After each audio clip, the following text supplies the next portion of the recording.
Hello, Hello, we're Marianne and Andreas, from Empowered Awareness and today we talk. about the second part of what is healing, or rather, what is high frequency health. Yes, and with frequency we are already at the topic because we are talking mostly about energy and Electromagnetism, electromagnetism bioelectrics. in, This bet- is in between the cellular structure and their communication and their growing and their energizing life force energy. and the awareness that genes are just a cellular expression. Yes, like a smile is an expression.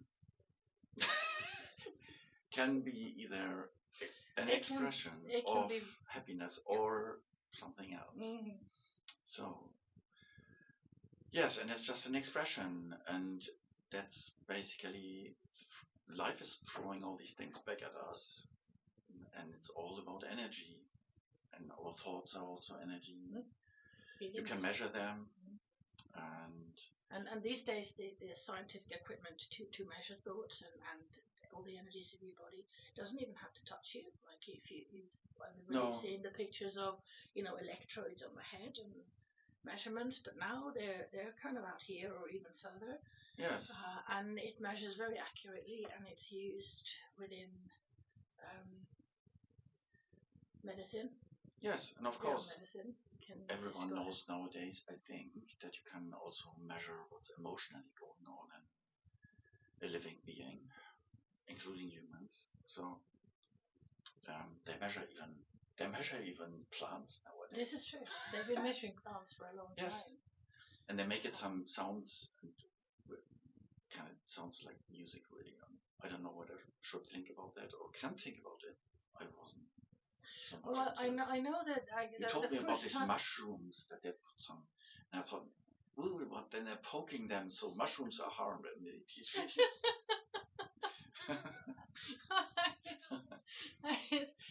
There's a lot of there seems to be a lot of technological advances with how to read and measure energy, and my assumption, because I haven't really looked into the whole making tones and music, I'm assuming that there are certain apps and that kind of interconnect. Mm.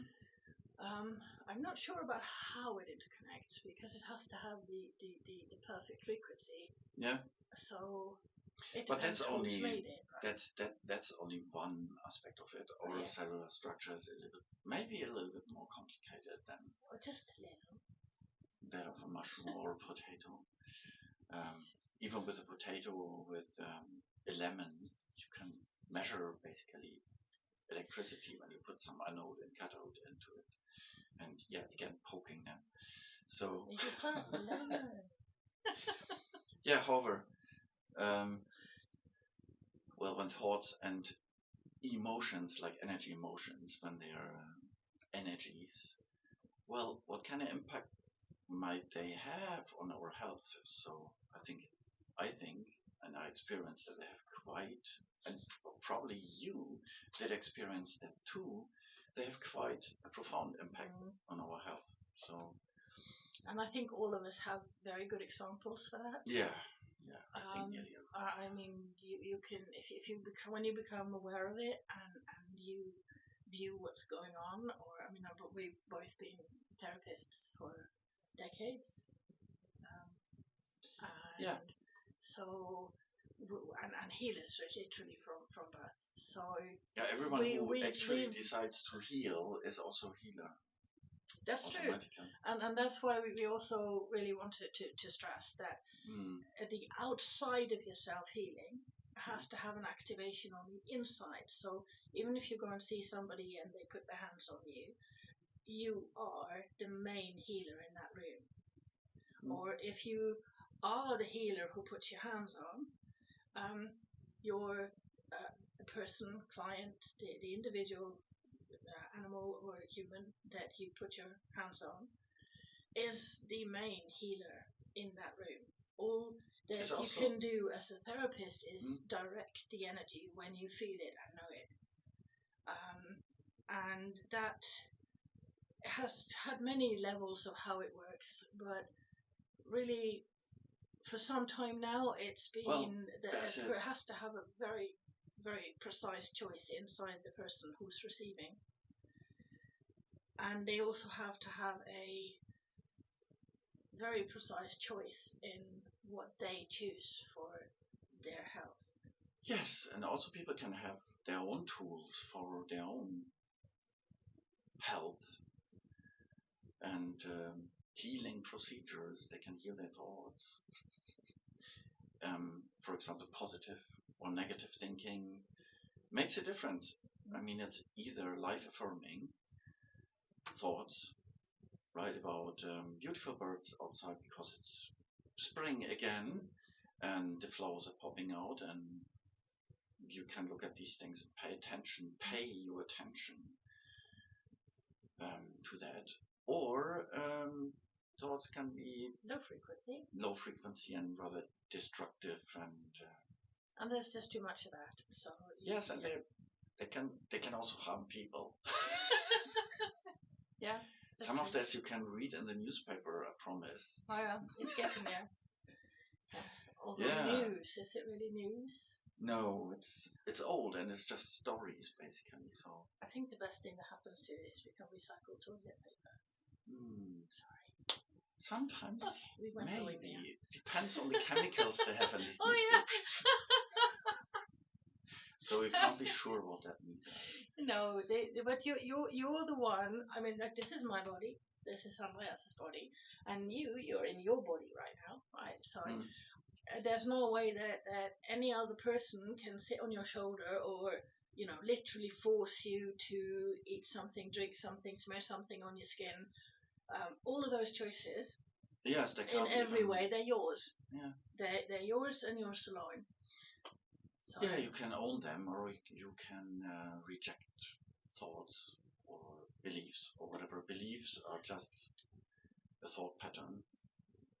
Thoughts that are, or beliefs that are, constantly thought and believed, and that's why people are acting out in certain ways. It's just habits and patterns. Yeah, and we can change them. And they're up to us to change. There's the freedom of choice because we can change all that. And there's also a lot of other people talking about the same or similar things, and we of course do not go into the very depths. Well, that would be complicated because we'd probably have to have hours. Yeah. Even for every small topic. So we'll get there. Yes. We just sort of figure it's for those of you who are new to these kind of things. So we don't want to scare you too much. No, but because it's really not scary at all. It's the most beautiful, amazing, magical. It can be awesomeness. Very empowering too. I mean, you can empower yourself with your thoughts every day. I mean, that's very powerful and influential.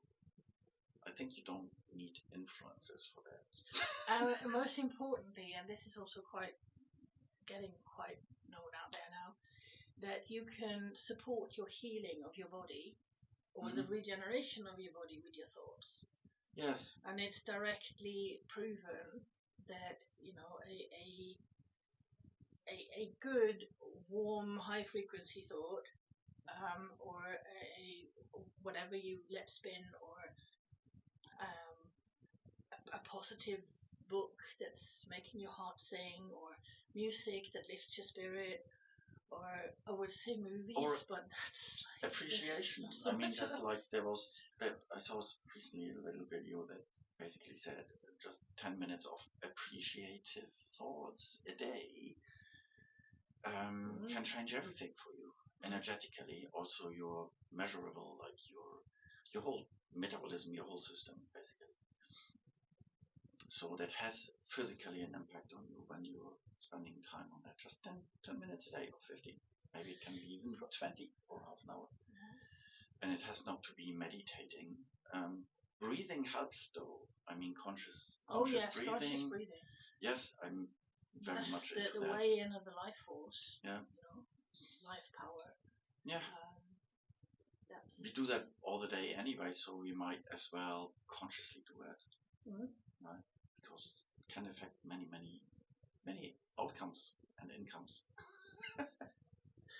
and especially for athletes. For everyone. The income of an athlete is pretty much dependent on how good they breathe. So yeah.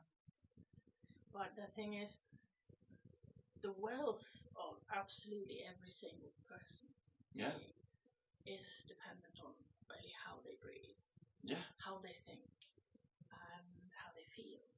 Yes. Because that is totally mirrored in your own body. Yeah. And your physical body has so many ways of telling you. It has a beautiful language. Yeah. Of telling you exactly what is required for you to have the best, awesome, very good health that you can have for you. Yeah.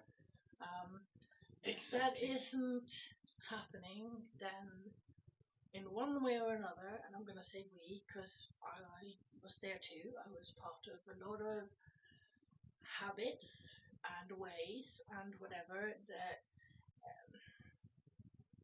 misdirected a lot of things in my youth. Although I was born with awareness of healing, I had a mother who was very much into natural things and herbs, but she had bought into the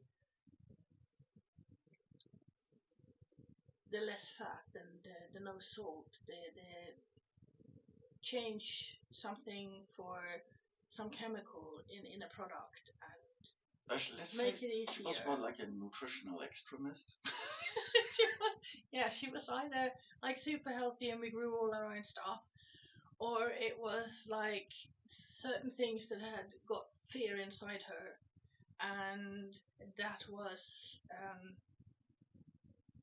like eliminating natural salt and only using fake salt, which really did not do me as a child any good. Yeah. Same with cutting out sugars, or all of the good stuff, and adding chemicals as substitutes, supposedly to,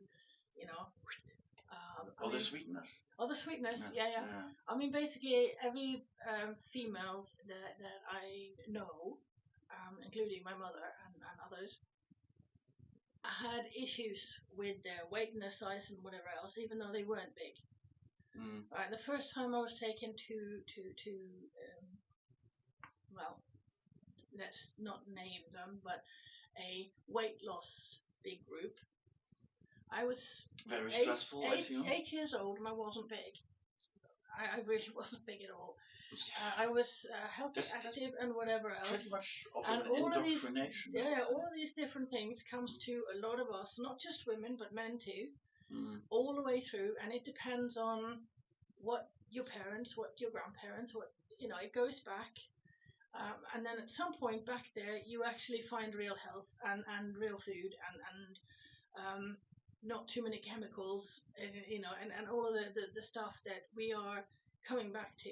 And also when you go back to the bio electric, they literally show with electricity that there was the experiment with seeds. Oh yes, yeah, we have seen that too.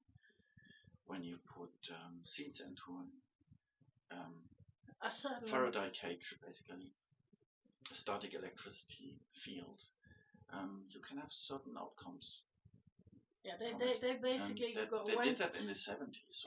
Back in the 70s, and it showed that the seeds went back to their healthy version. All of their original blueprint. They literally went to everything that had been by humans engineered in not so good and healthy ways. And also, it's more about when we go back to our energies, which are expressed, emotions. Yeah, emotions. Everything in motion. Then the indoctrination is very stressful. And stress, of course, is the number one cause of all sorts of diseases in your years. Yes, the number one stressor of all. So there's so many things. All expressions of symptoms and whatever. So very stressful for our physical bodies. And literally, not life-affirming.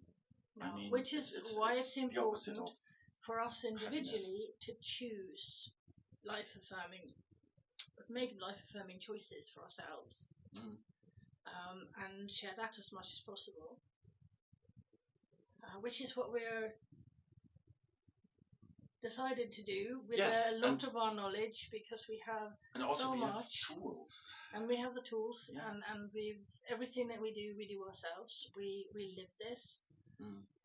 It's not something that I mean, basically we read a lot too, but 9 out of 10 times we would read and pick a few things and think this is just copied and pasted from something that we read 10, 20 or even 30 years earlier, because we both started very young. Literally devouring books and devouring information and checking libraries and hanging out in university libraries and reading and reading and reading.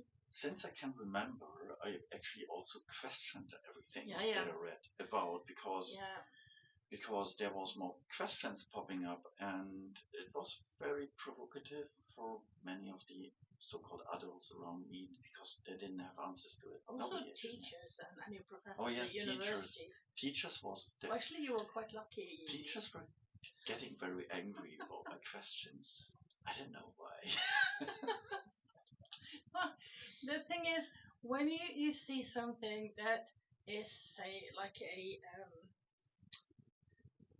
a ball of fluff, but it is painted by an artist, and in all of your school books it's given out as a virus, and nobody's actually taken a picture of one of those. So that's another story and another whatever.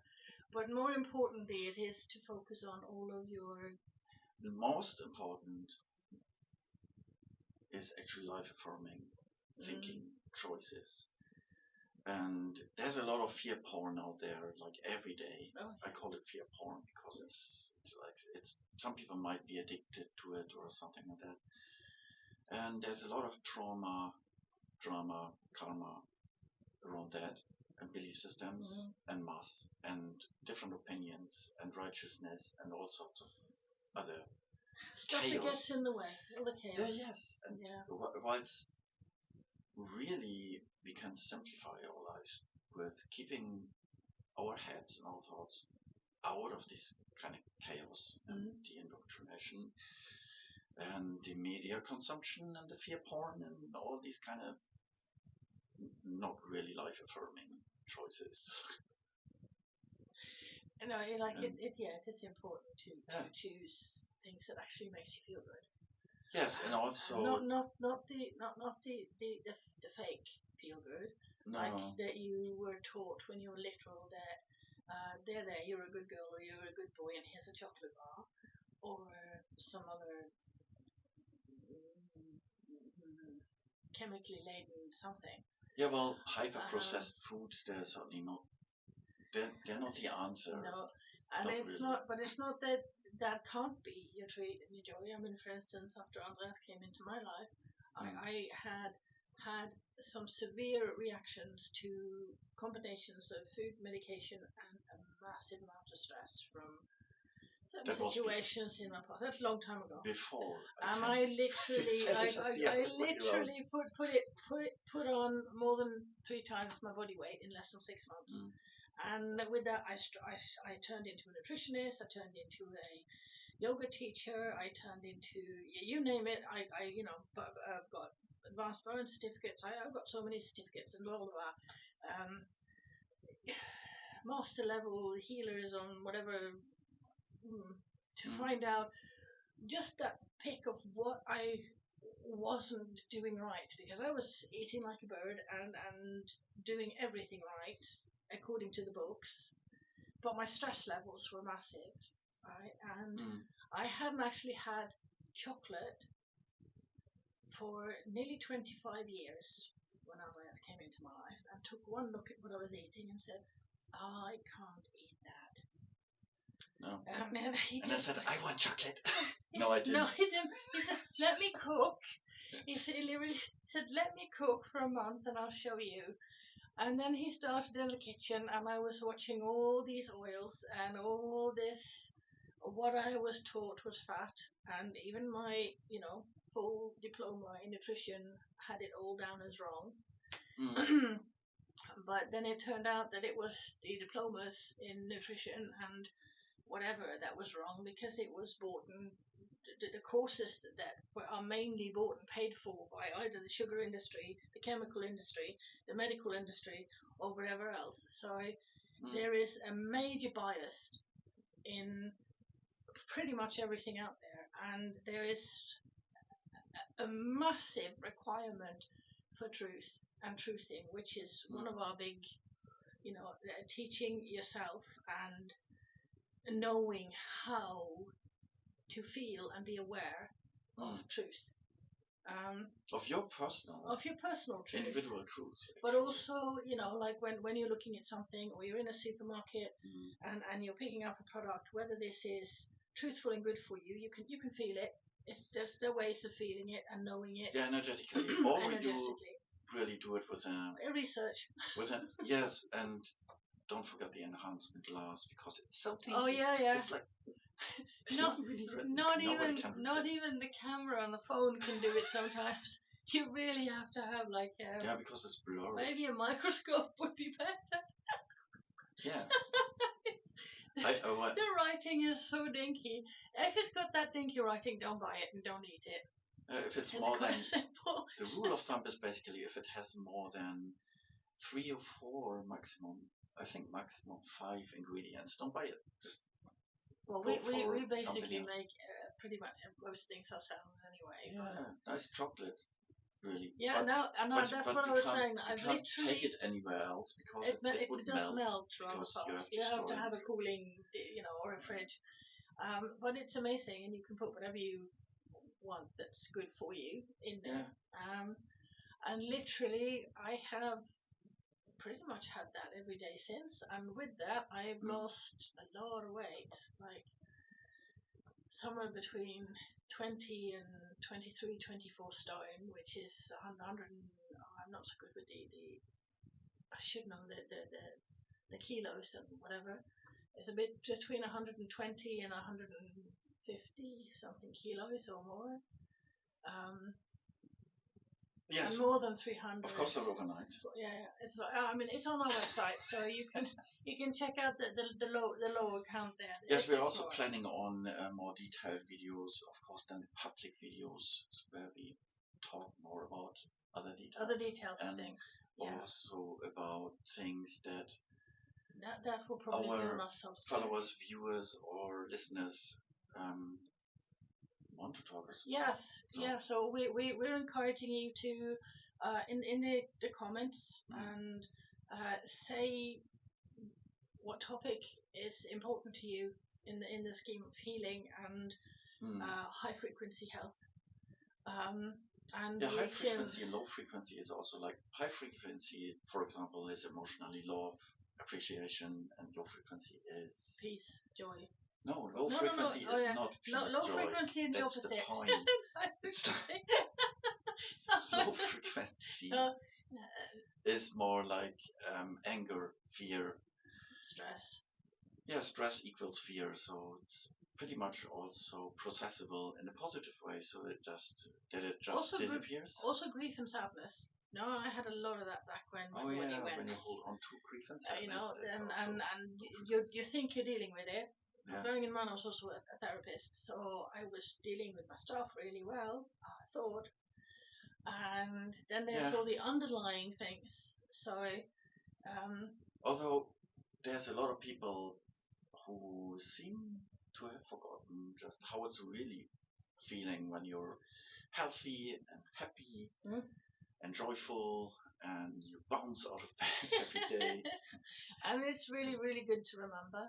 Yes. And that is what we are hoping to help and support you to do when you're watching our stuff here. Just if we can trigger some memory or some idea that can help and support you to make things better for you. Yes, that's what I think we have wrapped them. We babbled a lot. We do try to stay to script. It's 25 minutes now, so I think we're done for now. All right. See you soon. See you.